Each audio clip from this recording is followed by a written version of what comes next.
Mga igsuon, mas fulfilling tali ug sa atong tagsa-tagsa nga kadaugan, atong masangpit ug makaambit kita sa atong kalipay ngadto sa uban natong mga igsuon nga naa sa kalisdanan sa kinabuhi.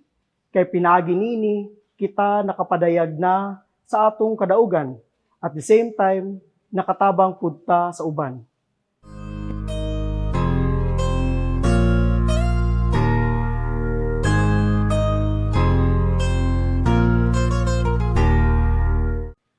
Mayong adlaw kanatong tanan. Ako day si Dave G. Bungabong, usa ka 4th year theology seminarian sa Seminaryo Mayor de San Carlos.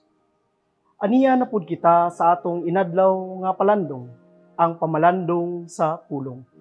Makita nato diya sa social media ug tataw nga gipadayag ang mga nagkadaiyang expression sa kalipay sa ilang tagsa-tagsang kadaugan o nakabot sa kinabuhi. Sa mga batanong manag-uyab, relationship goals, monthsaries, anniversaries.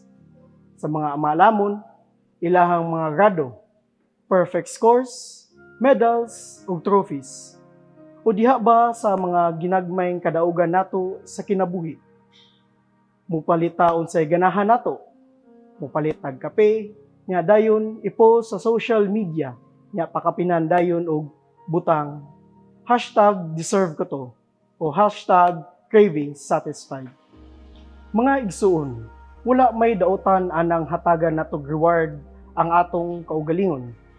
Apan atong hinumduman nga karong mga panahona, daghan na sa atong mga kaigsuunan ang naa sa kalisod sa pagpangita sa ilang kalanunon sa matag adlaw.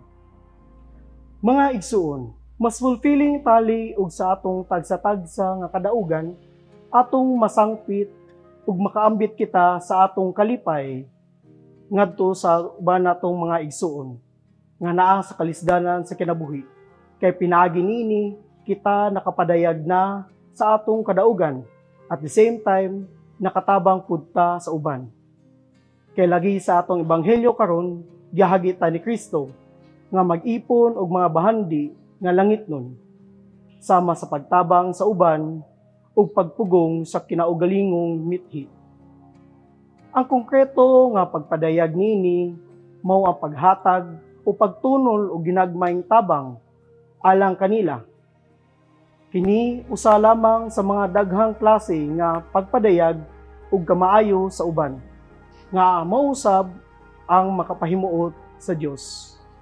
Sa makausab, kitang tanan naay katungod sa pagpadayag sa kalipay, apan mas nindot ug apilo nato ang uban sa atong kalipay nga mausab ang makapahimuot sa Dios. Amen.